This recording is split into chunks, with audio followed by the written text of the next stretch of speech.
अपन ने सॉल्व कर लिए। प्रश्नावली 1.1 में आज सीखा अपन ने सवाल नंबर 2, जिनमें तीनों सवालों को अपन ने एचसीएफ और एलसीएम निकालना सीखा और उनकी जांच भी की अपन ने यहाँ पे कि ये बात सत्य है। जैसे पहला सवाल है उसको इस तरह से अपन ने सोल्व किया, एचसीएफ एलसीएम निकाला। फिर सेकंड सवाल है जिसका अपन ने एचसीएफ और एलसीएम निकालना सीख लिया। थर्ड का भी अपन ने इस तरह से यहाँ पे एचसीएफ और एलसीएम निकाल लिया। हेलो बच्चों, आज सीखेंगे अपन क्लास 10 में नए सत्र 2024-25 में प्रश्नावली नंबर फर्स्ट, जिसका नाम है वास्तविक संख्याएं।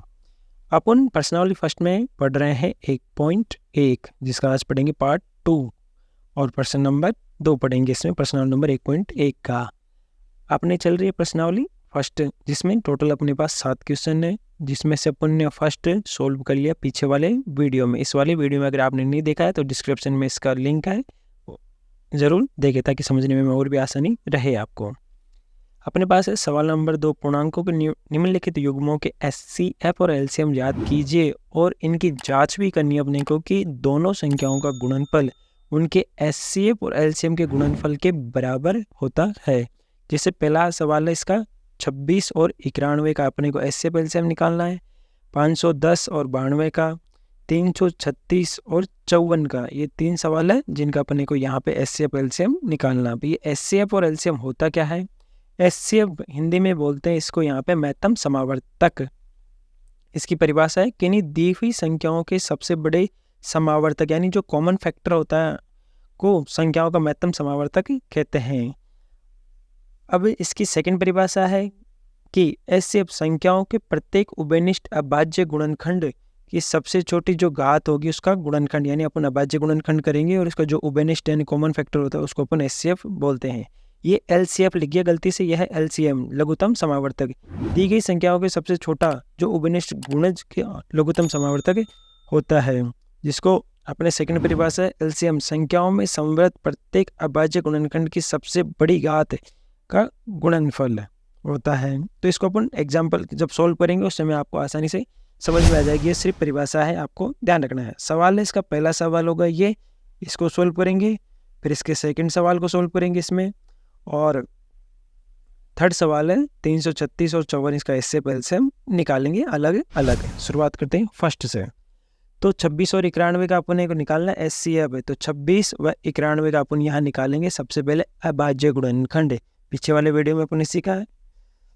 26 को इस तरह लिख लेंगे, 26 इसमें 2 का भाग देंगे तो 2 का भाग जाएगा इसमें 13 बार, तो 2 का भाग दिया 13। अब 13 में यहाँ ध्यान से देखो 2 का, 3 का, 5 का, 7 का, 11 का भाग नहीं जाता, सीधे 13 का भाग जाता है, इसलिए अपन 13 का भाग देंगे। एक एक का भाग नहीं देंगे, वीडियो बहुत लंबा हो जाएगा, इसलिए अपन डायरेक्ट भाग दे रहे हैं। 26 का गुणनखंड कर लिया अपन ने, तो आया 2 × 3 इसका हो गया अभाज्य गुणनखंड, तो यहाँ लिख लेंगे 2 × 13। इसी प्रकार से अपन 91 का भी कर लेंगे अभाज्य गुणनखंड, तो इस तरह लिख के उसमें सीधा भाग दे देंगे अपन 7 का। 7 का भाग दिया तो इसमें जाएगा 13 बार, फिर 13 में सीधे भाग दे देंगे, 13 का इसमें जाएगा 1 बार। तो 91 का अभाज्य गुणनखंड हुआ 7 × 13, तो सिंपल इसको भी लिख लेंगे यहाँ पे 7 × 13। इस तरह से अभाज्य गुणनखंड कर लेना है, और इसका अपन निकालेंगे एचसीएफ और एलसीएम। तो एचसीएफ निकालने का सीधा सा तरीका है यहाँ पे कि परिभाषा में देखो किन्हीं दी हुई संख्याओं के सबसे बड़े समावर्तक, यानी जो कॉमन फैक्टर है उसको ही अपन महत्तम समावर्तक कहते हैं। जैसे याद देखो कॉमन जो दोनों में हो, जैसे 2 ऊपर भी है लेकिन 2 नीचे नहीं है, ऊपर 13 है नीचे भी 13 है, तो ये कॉमन फैक्टर हो गया, यानी जो समान है। तो यहाँ पे जो 13 है ऊपर भी है और नीचे भी है, तो इसलिए यहाँ पे एचसीएफ को यहाँ 13 लिखेंगे, लेकिन 7 नीचे ऊपर 7 नहीं है, तो 7 भी कॉमन फैक्टर नहीं है। या कॉमन फैक्टर है 13, यानी जोड़ा ऊपर भी है और नीचे भी है, तो ये हो जाएगा अपने एचसीएफ। इसी प्रकार निकाल लेंगे एलसीएम। एलसीएम में देखो दी गई संख्याओं में जो छोटा उभयनिष्ठ गुणज होता है, यानी जो छोटा होता है, इसमें जैसे ऊपर है देखो ध्यान से कि 2 का जोड़ा नहीं बना, 13 का तो जोड़ा बन गया, लेकिन यहाँ ध्यान से देखो कि ऊपर जो एलसीएम है 2 का जोड़ा और 7 का जोड़ा नहीं बना, तो जिनका जोड़ा नहीं बनेंगे उनको लिख लेंगे, और जिनका जोड़ा बन गया उसमें से सिर्फ एक को लेना है। यहाँ पे 13 को एक बार ही लेना है, 2 बार नहीं लेना है। जोड़ा बन गया तो उसको ऊपर ले लिया, और जिसका जोड़ा नहीं बना उनको सबको नीचे ले लेंगे, 2, 7 और जिसका जोड़ा बना है उसको भी एक बार लेंगे। तो इनको क्या करा, गुणा 7 को 13 से गुणा किया तो 91 और 2 से गुणा करेंगे तो ये हो जाएगा 182। इसका हो गया 182। अब यहाँ पे इसकी जांच करनी है कि दो संख्याओं का गुणनफल बराबर होता है। यहाँ पे जैसे 26 और 91 का गुणनफल होगा उनके एचसीएफ और एलसीएम के बराबर होगा। तो सिंपली यहाँ लिख लेंगे अपन जांच और लिखेंगे दो संख्याओं का गुणनफल जैसे ए और बी है उनका गुणनफल बराबर होता है उन दोनों के एचसीएफ और एलसीएम के गुणनफल के बराबर होता है। ये अपन इसकी जांच करेंगे। तो यहाँ पे अपने पास दो संख्याएं हैं 26 ए और दूसरी है 91। इन दोनों का गुणनफल गुणा करेंगे अपन 26 को 91 से और एचसीएफ है इनका 13 और एलसीएम है 182। तो इस तरह से अपने को लिखना है सिंपल 13 इंटू 182। तो 26 को 91 से गुणा करेंगे तो अपने पास आएगा 2366 है। तो ये हो गया 2366 और 13 को 182 से गुणा करेंगे तो ये भी हो जाएगा 2366 है। यहाँ इन दोनों का गुणनफल क्या है, समान है। तो यानी कि ये जो बात है वो सत्य है। इसी प्रकार सवाल नंबर 2 हल करेंगे जिसमें 510 और 92 का अपने को क्या करना है, अभाज्य गुणनखंड करेंगे। 510 का फिर 92 का क्या करेंगे, अभाज्य गुणनखंड कर लेना है सिंपल। तो 510 में अपन भाग देंगे यहाँ पे 2 का, तो 255 बार इसमें भाग जाएगा तो यहाँ जाएगा 255। अब 255 में सीधे 5 का भाग देंगे बच्चों तो अपने आ जाएगा 51। तो 5 का भाग दिया तो अपने पास आए यहाँ पे 51 में भाग देंगे अपन 3 का तो अपने पास आ जाएगा 17। तो सिंपली यहाँ लिख लेंगे अपन 17। अपन ने यहाँ पे 3 का भाग दिया तो ऊपर 3, फिर 17 में 17 का भाग देंगे तो एक बार जाएगा तो 17 एकम 17। तो इसका भाज्य गुणनखंड कर लिया अपन ने तो 2 इंटू 5 इंटू 3 इंटू 17 लिख लेंगे। यानी 510 का भाज्य गुणनखंड हुआ 2 इंटू 5 इंटू 3 इंटू 17। अब भाज्य गुणनखंड करना है आपको अच्छे से, बस ये ध्यान रखना है। अब 92 का कर लेंगे तो 92 का भाज्य गुणनखंड हो जाएगा यहाँ पे 2 का भाग देंगे तो 2 का भाग जाएगा 46 बार। तो 2 का भाग दिया तो 46 बार गया। फिर इसमें 2 का भाग देंगे तो 23 बार। अब यहाँ पे 23 में किसी और का भाग नहीं जाता है तो सीधे अपन 23 का भाग दे देंगे तो एक बार, लास्ट में 1 आ जाना चाहिए बस।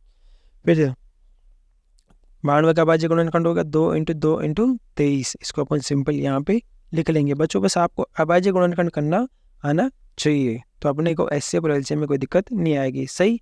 अब यहाँ निकालेंगे अपन एचसीएफ और एलसीएम। यहाँ लिख लेना है एचसीएफ और एलसीएम।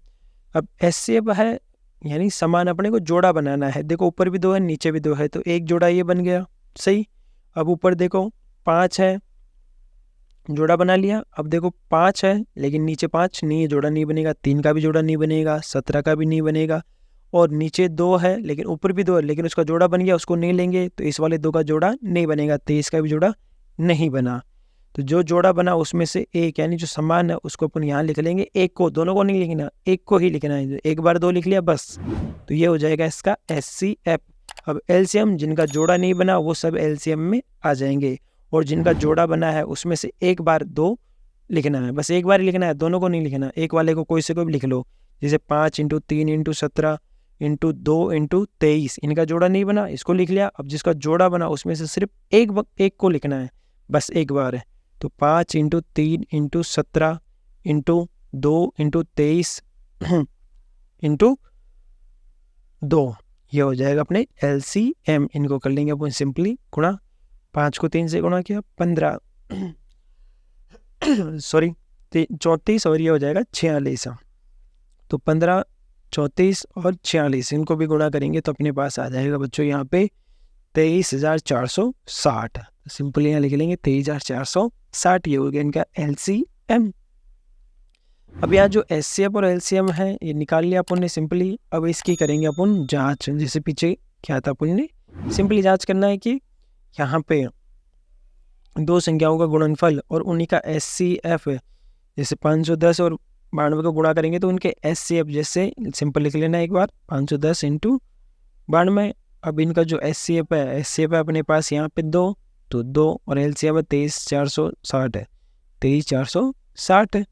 तो इनका गुणनफल क्या बराबर है 23,460।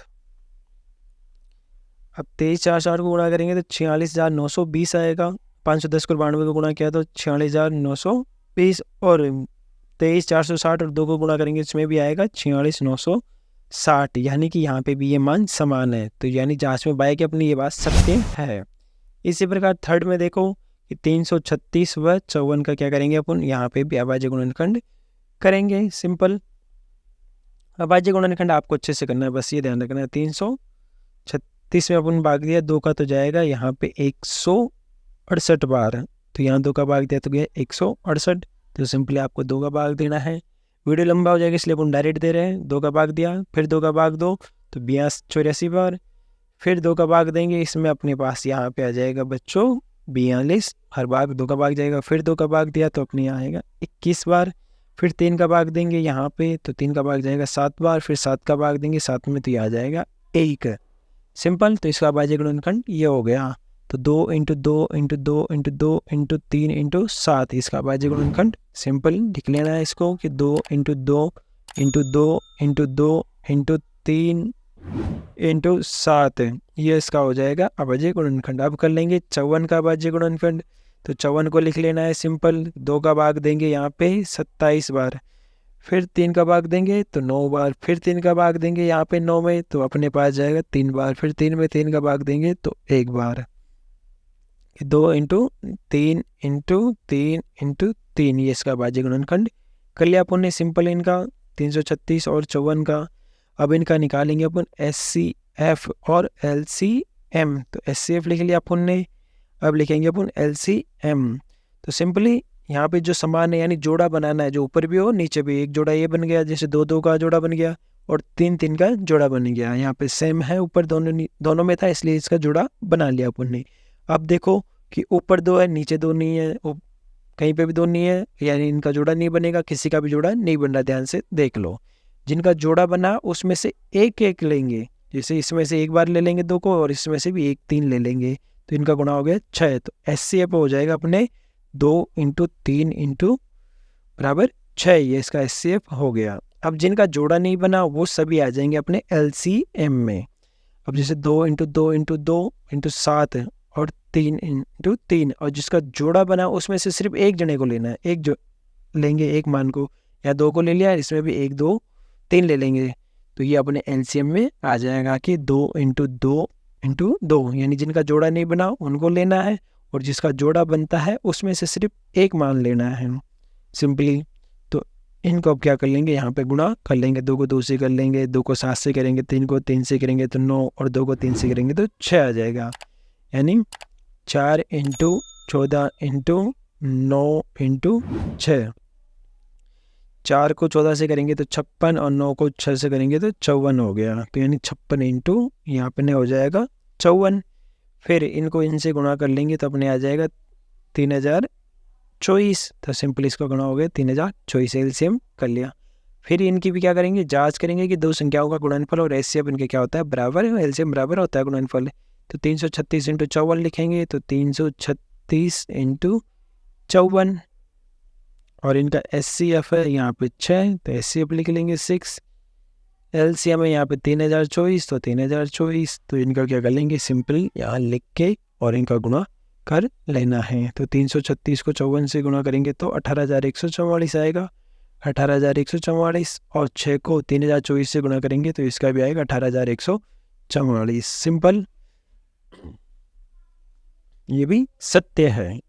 कंप्लीट। यहाँ पे तीनों सवाल अपन ने सॉल्व कर लिए। प्रश्नावली 1.1 में आज सीखा अपन ने सवाल नंबर 2, जिनमें तीनों सवालों को अपन ने SCF और LCM निकालना सीखा और उनकी जांच भी की अपन ने यहाँ पे कि ये बात सत्य है। जैसे पहला सवाल है उसको इस तरह से अपन ने सोल्व किया, SCF LCM निकाला। फिर सेकंड सवाल है जिसका अपन ने SCF और LCM निकालना सीख लिया। थर्ड का भी अपन ने इस तरह से यहाँ पे SCF और LCM निकाल लिया। Thanks for watching.